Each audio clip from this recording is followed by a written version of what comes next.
নমস্কার, institute of paramedical থেকে বরুণ অধিকারী। আজ বলবো FT4 ফ্রি T4। এই ফ্রি T4 সাধারণত থাকে 0.8 থেকে 1.8 এর ভেতর।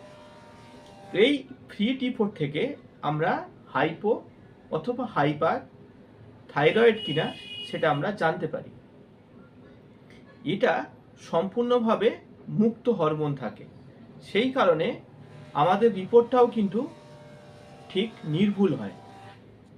এই ক্ষেত্রে FT4 যদি হাইপার থাকে তাহলে FT4 এর রেজাল্ট সবসময় নর্মাল লেভেল থেকে হাই দেখাবে, আর যদি হাইপো থাকে তাহলে FT4 এর রেজাল্ট সাধারণত নর্মাল লেভেল থেকে নিচের দিকে দেখাবে।